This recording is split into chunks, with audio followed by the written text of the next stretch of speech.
Assalamualaikum warahmatullahi wabarakatuh.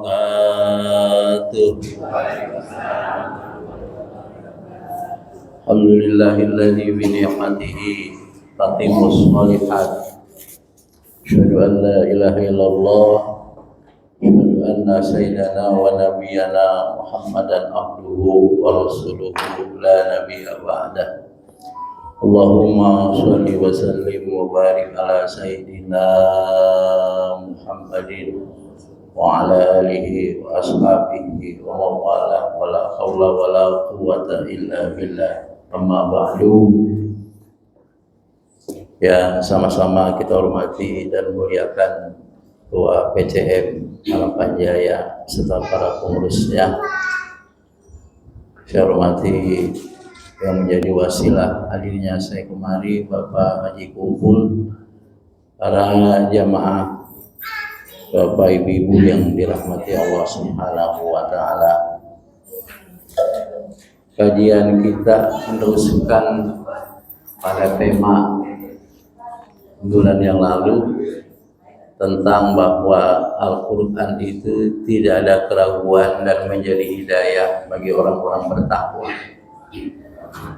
Siapa sih orang-orang yang bertakwa? Allah jelaskan di dalam ayat yang ketiga, keempat, dan kelima. Ciri-ciri yang bertakwa itu di sini ada 5. Sengaja Bapak sekalian ini membawa kitab tafsir Aunur Rahman. Ya, tafsir Aunur Rahman ini kajian lebih komprehensif.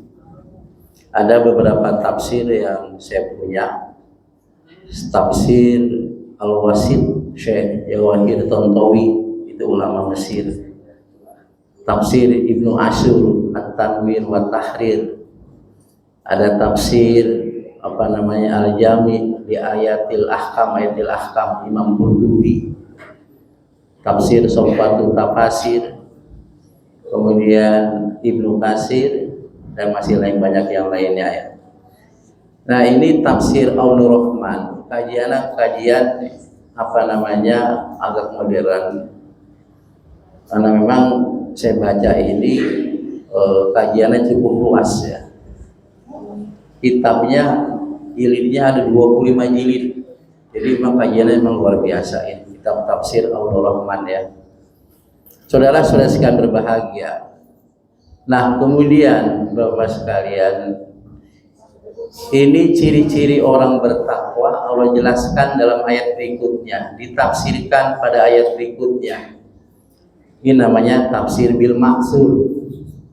Tafsir bil maksur itu ada 4. Ya, dengan cara 1, Al-Qur'an yufassaru bil Qur'an. Al-Qur'an ditafsirkan dengan Al-Qur'an. Yang kedua, Al-Qur'an yufassaru bi qaulin nabi atau bi sunnati Rasulillah sallallahu alaihi wasallam. Quran ditafsirkan, dijelaskan dengan perkataan Nabi atau sunnah Rasulillah sallallahu alaihi wasallam. Kemudian yang ketiga, Al-Qur'an yufassaru bi qauli sahabat. Quran dijelaskan, ditafsirkan oleh perkataan sahabat. Dan yang keempat, Al-Qur'an yufassaru bi qauli tabi'in. Quran ditafsirkan dengan perkataan tabi'in. Nah, Al-Qur'an ditafsirkan dengan Al-Qur'an, sekalian, itu ada beberapa kitab yang menjadi standar tafsir. Misal Ibnu Katsir, Daul Bayan Asy-Syaikh Al-Sikiti. Ya, itu tafsir lebih menjelaskan Quran ditafsirkan dengan Al-Qur'an. Termasuk Al-Quran ditafsirkan dengan perkataan sahabat, masuk di dalamnya tafsir Ibnu Katsir dan Nurul Mansur karena Imam Suyuti. Kajiannya berjilid-jilid Bapak sekalian. Kemudian juga ada Al-Quran ditafsirkan dengan perkataan sahabat. Perkataan sahabat, karena memang sahabat ini adalah orang yang mengerti tentang bagaimana ketika Al-Quran diturunkan bersama Nabi, kemudian diamalkan dalam kehidupan sehari-hari. Al-Quran ditafsirkan dengan qauli tabi'in, dengan perkataan tabi'in. Tabi'in ini orang yang hidup pada masa sahabat, tapi dia tidak berjumpa dengan Rasulullah SAW. Itu Ibnu Abbas, Abdullah bin Abbas, pakar tafsir. Dia mempunyai banyak murid, semisal Mujahid, Atha bin Robah, Sa'id bin Jubair dan sebagainya. Itu generasi daripada tabi'in. Ini belajar dari Abdullah bin Abdullah bin Abbas yang dikenal dengan Ibnu Abbas. Hadirin dirahmati Allah Subhanahu wa taala, itu sekitar ya tafsir bil maksur. Siapa orang-orang bertakwa? Orang-orang bertakwa adalah allazina yu'minuna bil ghaib. Ciri yang pertama, mereka yang beriman pada yang gaib. Apa gaib? Gaib ini dijelaskan al-ghaibu ma ghaba 'anil ibadi falam yudrikuhu bihawasihim. Sesuatu yang gaib. Sesuatu yang gaib. Yang tidak terlihat, tidak kelihatan dan tidak didapatkan melalui indera. Itu gaib. Nah, gaib ini saudara-saudara sekalian, tentunya informasinya dari Al-Qur'an dan sunnah Rasulullah SAW. Puncak kegaiban itu adalah Allah Subhanahu wa ta'ala. Kalau kita beriman pada Allah dengan kuat, dengan sebenar-benarnya, maka apa yang disampaikan dari Allah melalui malaikat Jibril pada Nabi Muhammad SAW, maka kita akan lakukan dengan sebaik-baiknya. Makanya banyak ayat Al-Quran dan hadis Nabi itu diawali dengan kata-kata beriman kepada Allah. Man kana yu'minu billahi wal yaumil akhir falyukrim dhaifah. Siapa yang beriman kepada Allah hari akhir, maka hendaklah dia memuliakan tamu. Siapa yang beriman pada Allah dan hari akhir, maka hendaklah dia berkata dia diam atau berkata yang baik. Hadirin dirahmati Allah Subhanahu wa taala. Itu ada di dalam surah Al-An'am ayat 103. Ya, ayat 103 itu berbicara tentang zatnya Allah Subhanahu wa taala. La tudrikuhul absar wa huwa yudrikul absar wa huwal latiful khabir. La tudrikuhul absar. Ya, Allah Subhanahu wa taala tidak dapat dijangkau oleh penglihatan mata. Kemudian wa huwa yudrikul absar, dan dia Allah Subhanahu wa taala menjangkau segala penglihatan. Wa huwal latiful khabir, dan dia Allah maha lembut, ya enggak, maha lembut, lagi maha mengetahui. Allah Al-Latif, maha tersembunyi, Al-Khabiru, lagi maha mengetahui. Di sini saudara-saudara sekalian, Allah memberikan informasi kepada kita sekalian, zatnya Allah Subhanahu wa taala itu enggak bisa dilihat. Bahasanya jogrogannya. Kenapa? Karena kemampuan manusia, indera manusia itu terbatas, Pak. Kemampuan mata manusia, indera dan akalnya dianugerahkan oleh Allah Subhanahu wa taala sesuai dengan fungsi yang dikehendaki oleh Allah yang diemban manusia di dunia ini. Apa fungsi manusia hadir di dunia ini? Satu, sebagai khalifah. Inni ja'ilun bil ardi khalifah. Sesungguhnya aku ini ingin menjadikan kamu ini sebagai khalifah untuk mengemban amanah. Yang kedua adalah manusia diciptakan untuk memakmurkan bumi. Wallazi ansya'akum minal ardi wastamarakum biha. Allah telah menciptakan kalian dari tanah, dan Allah agar memakmurkan alam semesta, memakmurkan bumi. Kemudian yang ketiga, ya, Allah Subhanahu wa taala ini, Pak, memberikan kemampuan mata manusia ini, indera dan akalnya ini bukan untuk mengetahui zatnya Allah, tapi untuk menjangkau kehadiran bukti kehadiran Allah Subhanahu wa taala. Makanya ada sebuah hadis dari Nabi Shallallahu alaihi wasallam, tafakkaru fi khalqillah wa la tatafakkaru fi zatillah. Berpikirlah tentang ciptaan Allah dan jangan berpikir tentang zatnya Allah. Allah bagaimana, apa punya muka, apa kagak, kalau punya muka, mukanya bagaimana, tangan, kalau punya tangan, tangannya bagaimana. Nah, itu bukan jangkauan akal pikiran manusia. Maka ada sebuah hadis riwayat Imam Muslim, Rasulullah SAW bersabda, terkadang Bapak sekalian, iman kita ini goyah.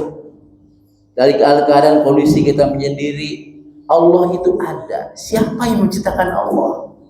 Pernah begitu nggak Pak?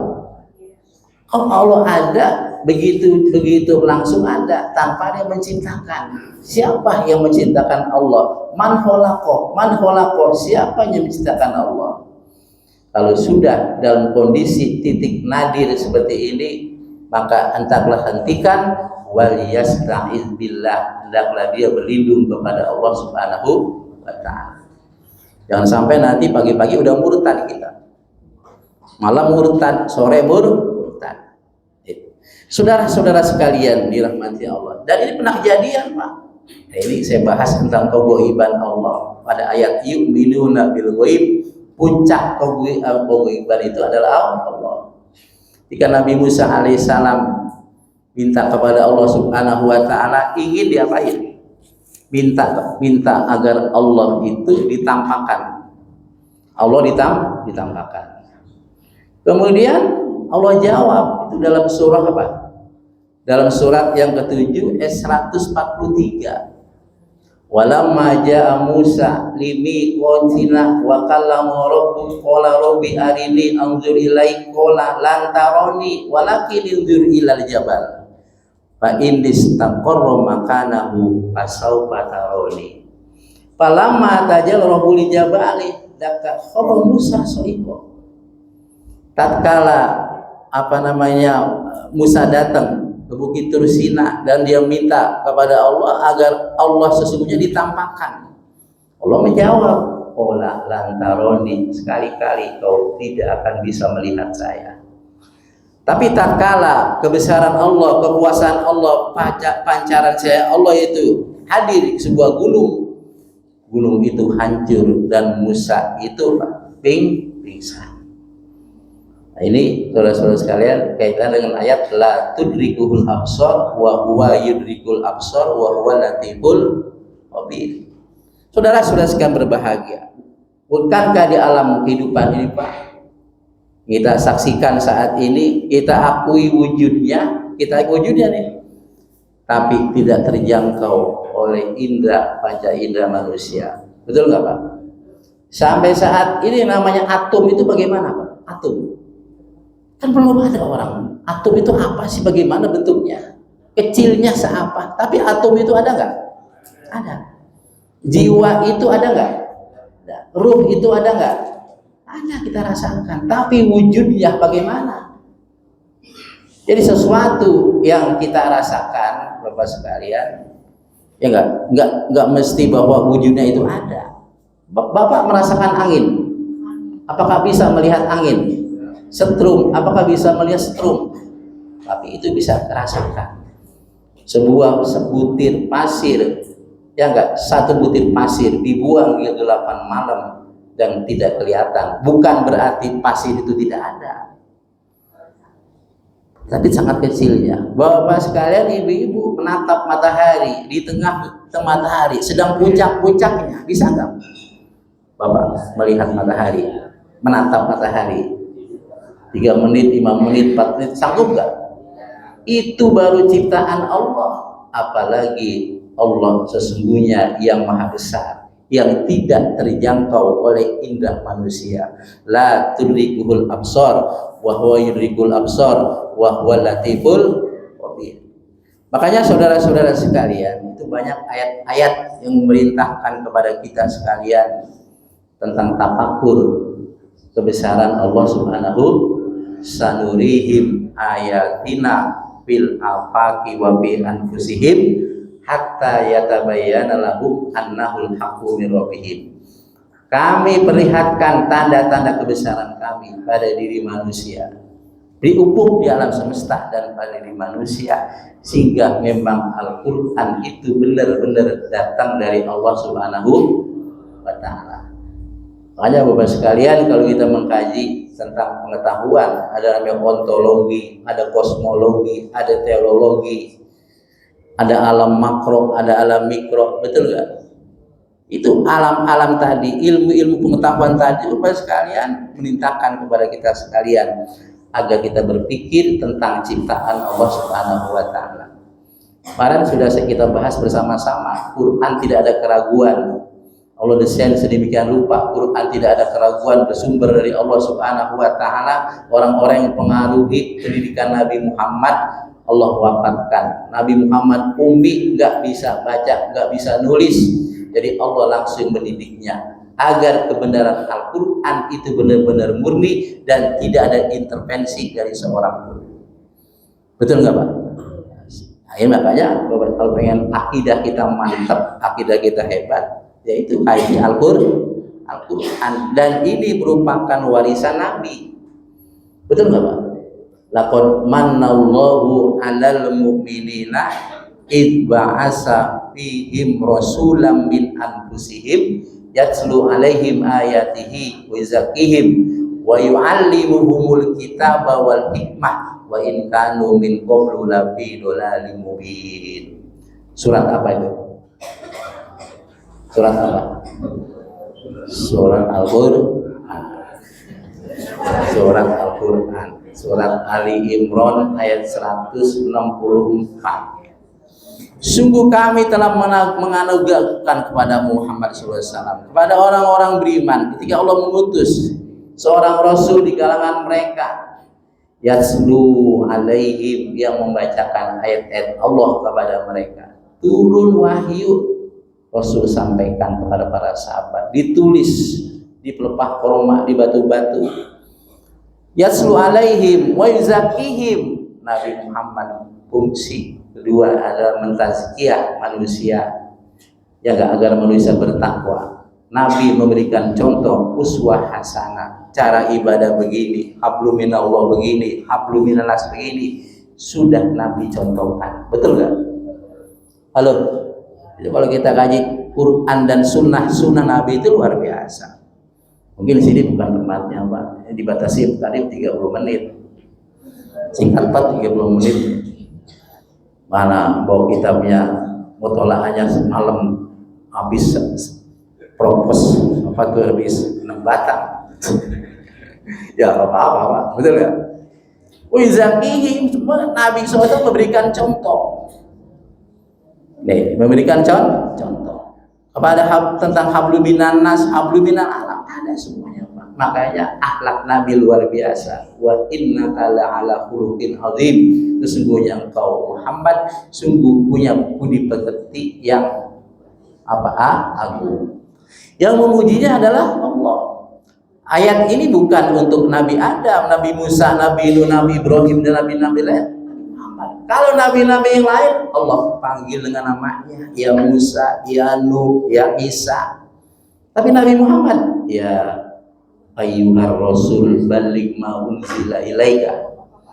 Ya ayuhan nabi, enggak ada Muhammad. Ada Muhammad tapi dia dengan rasul. Wa ma Muhammadun illa rasul. Nabi-nabi lain disebut namanya. Nabi Muhammad diberi gelar nabi dan rasul. Makanya itulah Allah menegur di antara kalangan sahabat yang memanggil Nabi Muhammad dengan suara keras, Muhammad, Muhammad, Muhammad. Turun ayat, la taj'alu du'a ar-rasuli ka du'ai ba'dikum ba'da. Janganlah kalian memanggil Nabi Muhammad SAW seperti kalian memanggil antar sesama kalian. Makanya Sayyidina, penghulu kita, pemimpin kita, silakan yang menggunakan Sayyidina, silakan yang tidak menggunakan Sayyidina. Kalau dalam sholat ada Sayyidina nggak? Tidak ada. Tidak ada dalam sholat Sayyidina. Kalau di luar sholat silakan. Allahumma sholli ala Sayyidina Muhammad.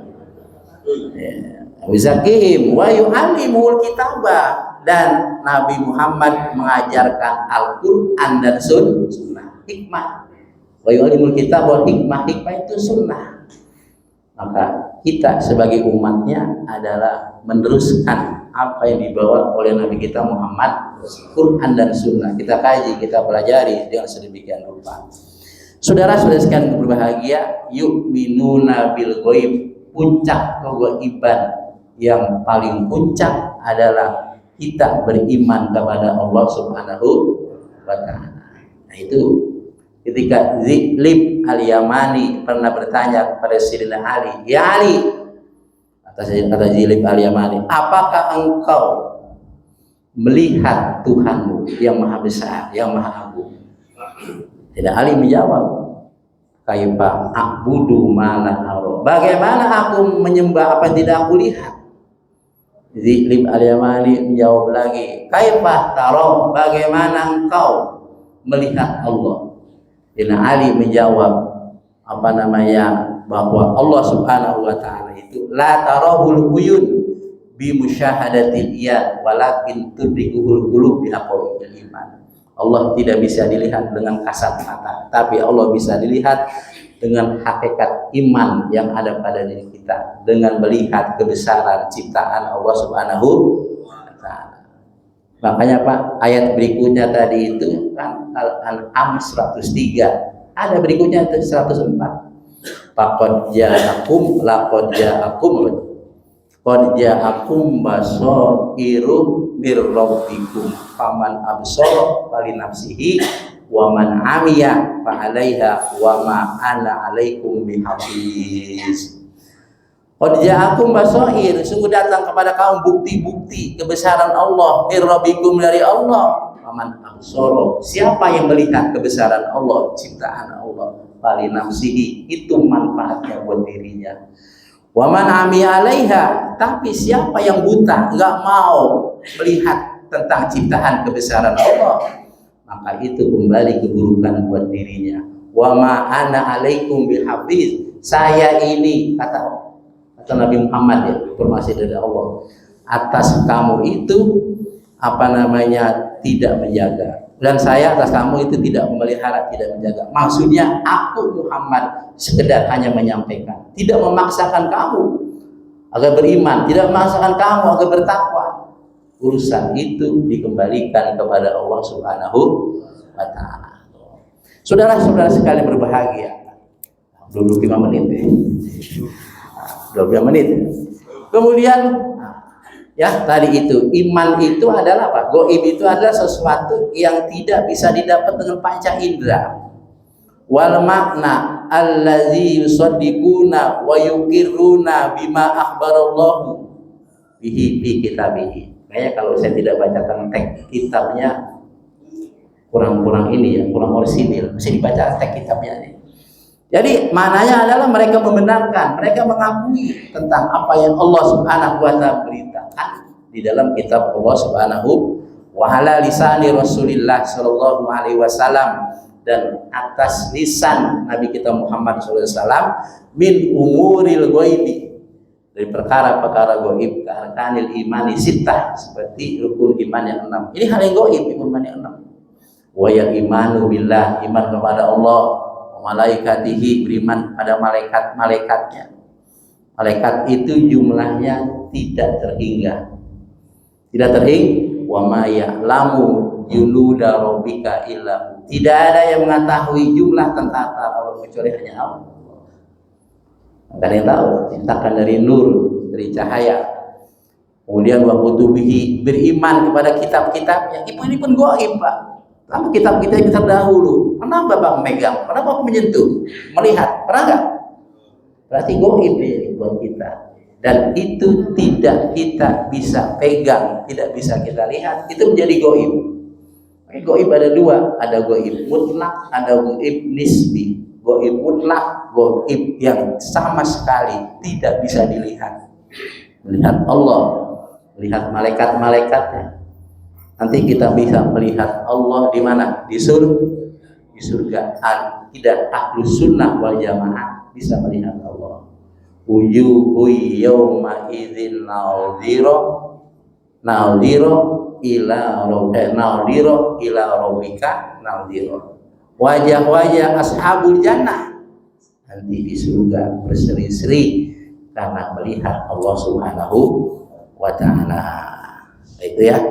Wa kutubihi, firman pada kitab-kitabnya, kitab sebelum Nabi kita Muhammad sallallahu alaihi wasallam, Taurat, Zabur, Injil, Mushaf, para kitab suhuf diberikan pada utusan-utusannya.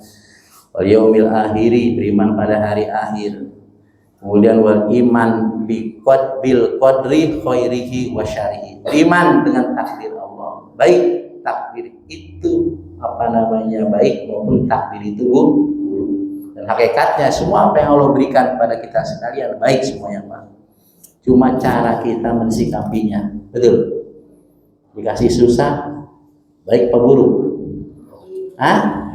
Dikasih susah kita. Hakikatnya baik, cuma kita kurang syukur. Karena bisa jadi dengan kita susah, nggak kaya-kaya banget, kita dekat kepada Allah. Betul nggak? Kalau kita kaya, iman kita lemah, wah maksiat murka. Bil qadri khairihi wa syarrihi.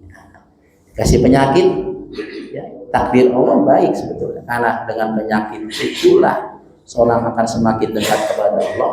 Dia ikhlas terima takdir Allah, maka dosa-dosanya akan diampuni oleh Allah Subhanahu wa taala. Jadi apa yang selama ini Bapak sekalian gaib itu surga, neraka, jin, setan. Ya, memang dalam kitab kajian tafsir yang agak pendek, Pak, yang gak begitu luas, gaib itu magoba anin nas minan nar wasirat wal jannah wal mizan wal hisab wasyaiton. Gaib itu sesuatu yang enggak kelihatan oleh manusia, Allah, para malaikatnya, surga, neraka, sirat, ya, jembatan, mizan, timbangan, hisab nanti. Tapi di sini dijelaskan saudara-saudara sekalian dan kitab-kitab tafsir yang lain, masuk yang gaib adalah beriman kepada kitab-kitabnya, beriman kepada rasul-rasulnya. Berapa jumlah rasul, Pak? Ada berapa yang wajib diimani? Ada 25. Itu kita beriman, wajib beriman. Membeda-bedakan iman kepada mereka, maka kumpul semuanya. Oh, saya nggak beriman pada Nabi Musa, saya nggak beriman pada Nabi Isa.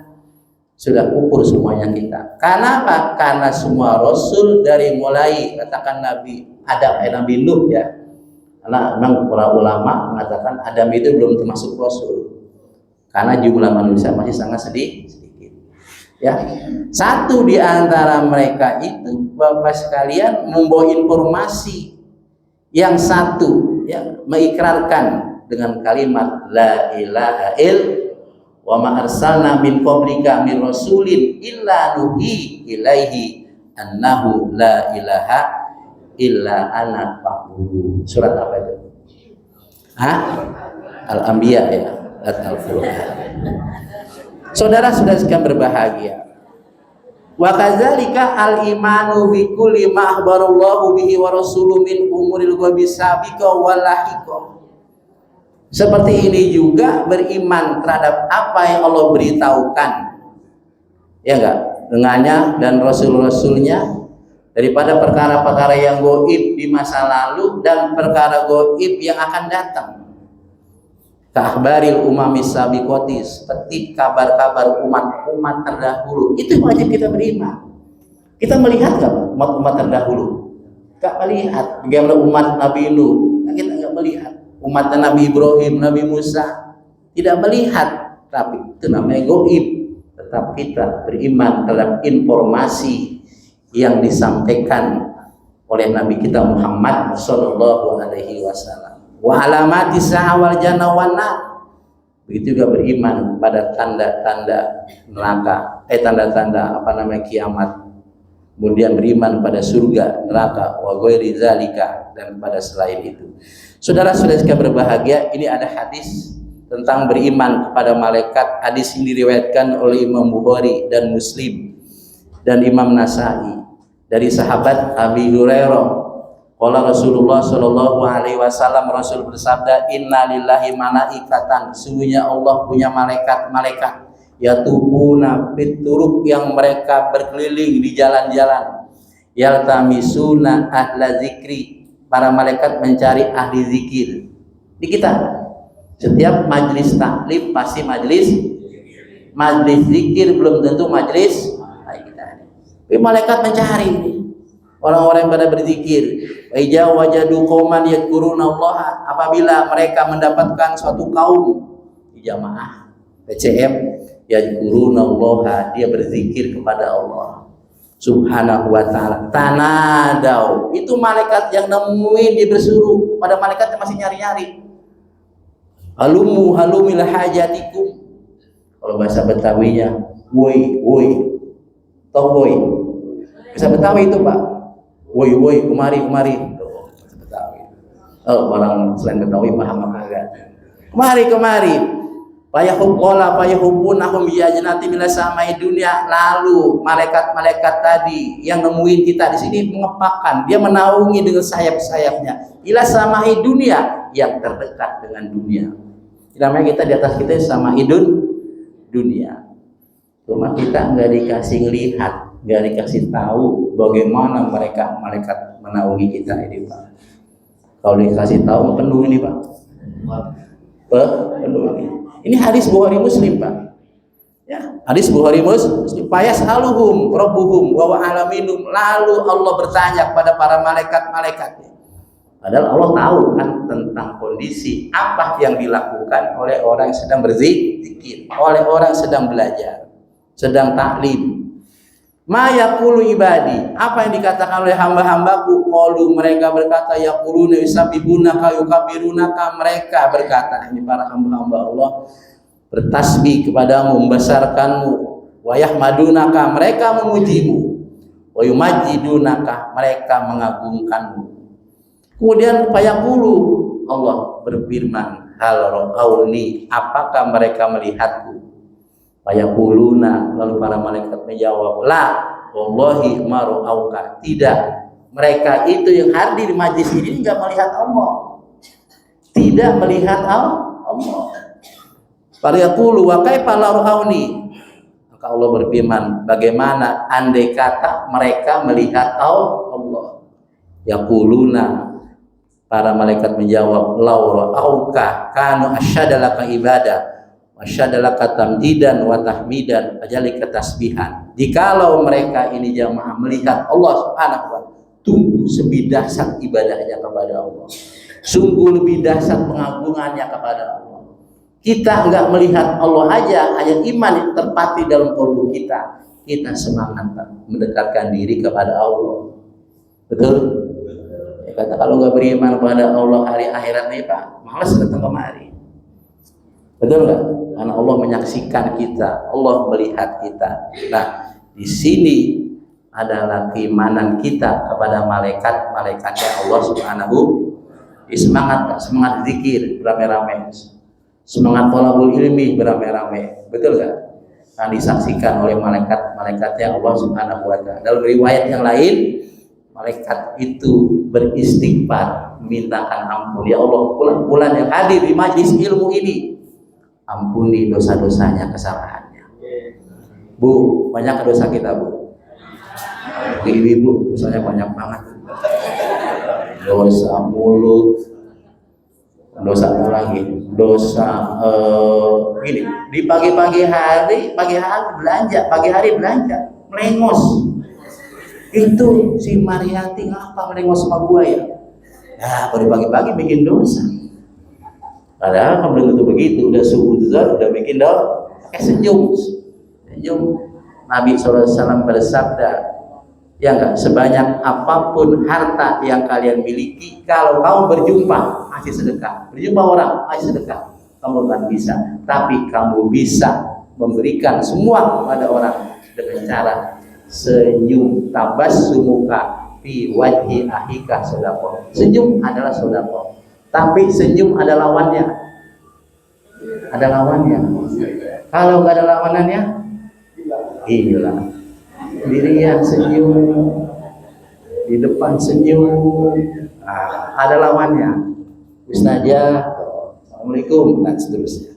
Saudara-saudara sekalian berbahagia, ya. Jadi Allahu ghaibun, Allah itu ghaib, wa malaikatuhu ghaibun, malaikat ghaib, wa kutubuhu wa rusuluhu ghaibun, kitab-kitabnya, rasul-rasulnya ghaib. karena kita tidak berjumpa dengan Nabi Muhammad dan nabi-nabi yang lain. Wal yaumul akhir ghaibun, hari akhir juga ghaib. Wal jannatu wan naru ghaibun, surga neraka ghaib. Faman lam yu'min bil ghaibi, siapa yang tidak beriman dengan yang ghaib, mimma akhbarat bir rusul, apa yang dikabarkan dibawa oleh para rasul-rasul, wajahat bihil kutub, yang didatangkan kitab-kitab itu, min indillah, dari sisi Allah, falaisa bimu'minin, dia tidak termasuk orang beriman. Tidak percaya pada kitab-kitab yang dituliskan oleh Nabi, tidak percaya kepada surga neraka, tidak percaya pada malaikat-malaikat, tidak percaya kepada neraka, berarti sesungguhnya dia tidak beriman, belum dikatakan orang beriman.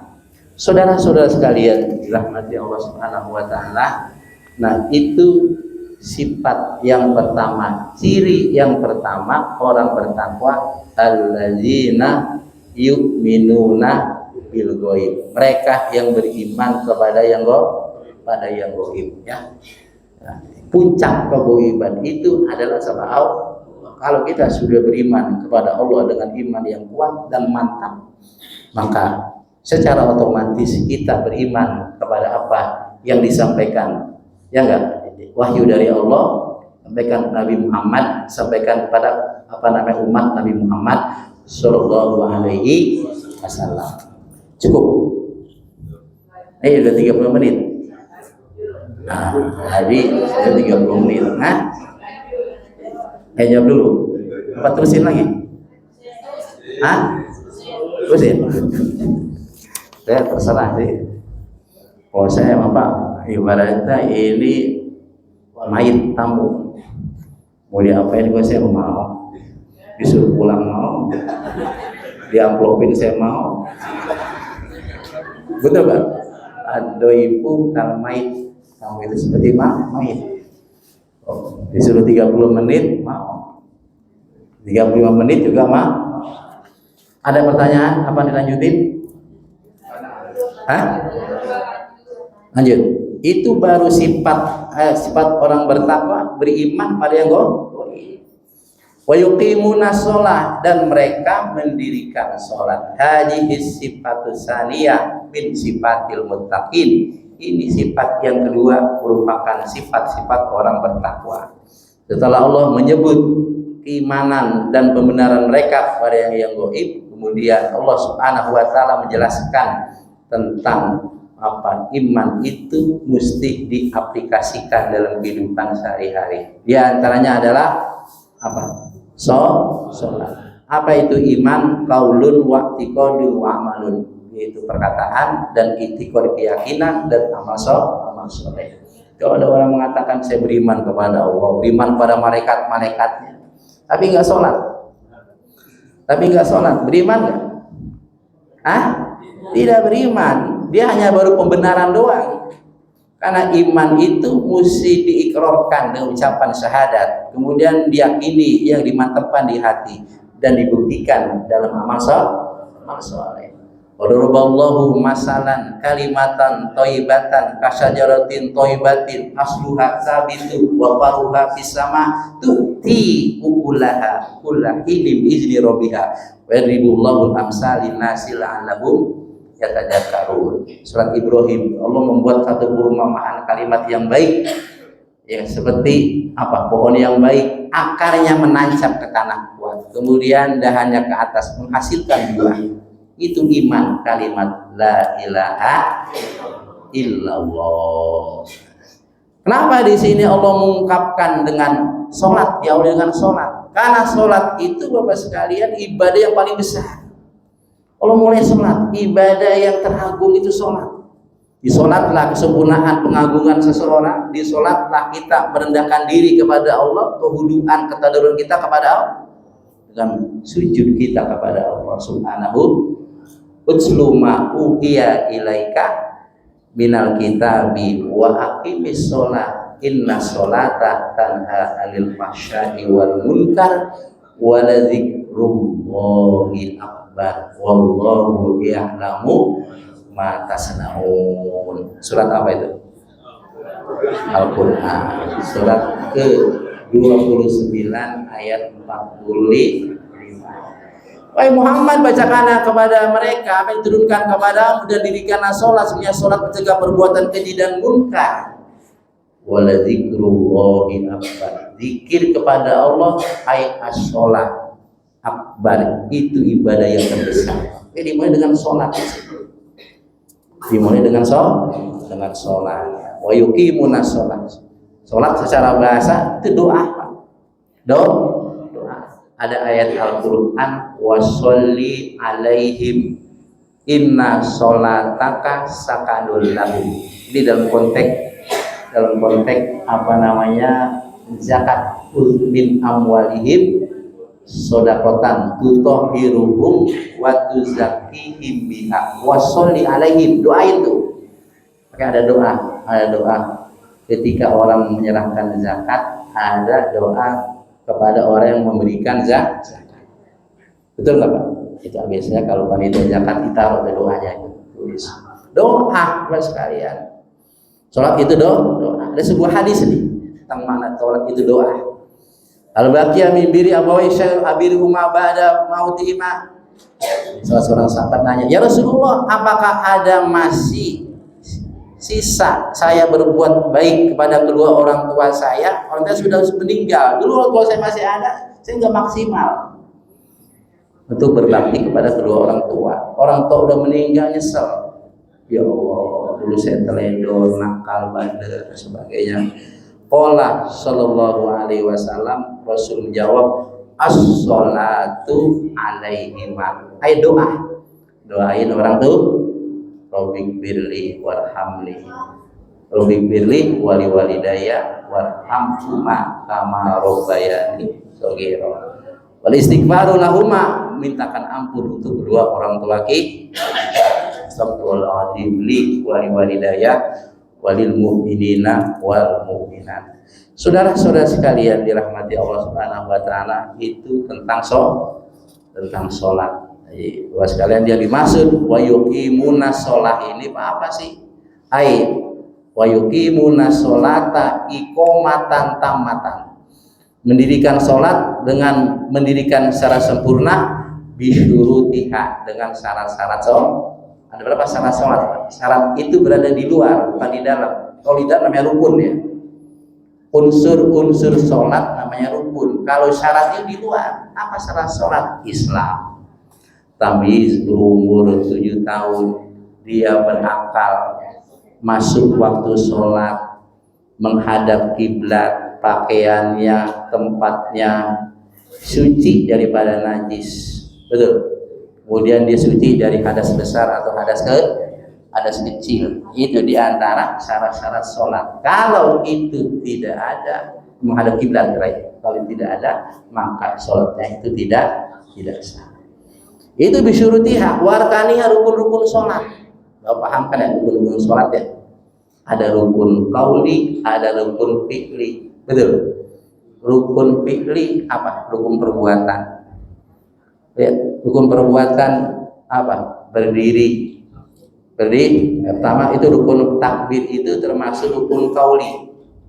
Rukun qauli ada 5. 1 takbiratul ihram. 2 membaca suratul Fatihah. 3 tasyahud akhir. Kemudian baca sholawat, kemudian memberi salam. Itu rukun qauli, berupa ucapan. Kalau itu tidak ada, maka sholatnya tidak sah. Kalau rukun qauli mesti didengar pada diri kita, bi ayyusmi'a nafsahu. Kita dengerin diri kita. Kalau kita membaca rukun qauli, ucapan-ucapan tadi enggak terdengar, mulut kita bergerak doang, enggak ada suaranya, sah enggak sholatnya? Enggak sah. Itu rukun qauli. Ada rukun fi'li. Jadi kepanjangan tahu saya kasih bab khusus untuk bab fikih sebetulnya ini. Betul enggak Pak? Nah ya, itu. Saudara-saudara sekalian berbahagia, jadi syarat-syaratnya ada, rukun-rukunnya ada, sunnah-sunnahnya juga jangan sampai ditinggal. Makanya wayati takbir goliban bil Qur'anil Karim. Terkadang datang ungkapan di dalam Quran wa sunnah nabawiyah bi qomati sholat duna yukuli sholuna. di annal muhimmah iqamatuha iqamatan tamah. Yang dimaksud yuqimunas shalah adalah syarat-syaratnya ada, rukun-rukunnya ada, ya enggak, ditambah dengan sunnah-sunnah sholat. Itu yuqimunas sholat. Jadi sholat secara bahasa doa. Karena itu Bapak sekalian, ketika ada orang melaksanakan sholat jenazah, dia nggak wudhu, ada pendapat nggak ngapa-ngapa. Ya sholat jenazah nih nggak pakai wudhu, ada ulama mengatakan tidak ngapa-ngapa, boleh. Karena yang dikatakan sholat itu adalah dimulai dari takbir, ada rukuknya, ada sujudnya dan lain-lain. Sholat jenazah ada sujudnya nggak? Ada rukuknya nggak? Ada. Jadi ada ulama yang mengatakan bahwa sesungguhnya boleh sholat jenazah itu tanpa wudhu. Tapi pendapat ini jarang dipakai, Pak. Jarang dipakai. Ya enggak? Yang lebih ihtiyat, kehati-hatian dengan berwudhu. Tadi dirahmati Allah, cukup bahwa sampai di sini ya. Jadi kita sampaikan ciri-ciri orang bertakwa. Satu, beriman pada yang gaib. Kedua, mendirikan sholat. Mudah-mudahan bermanfaat. Lebih yang mohon maaf. Ada Allah. Wassalamualaikum warahmatullahi wabarakatuh.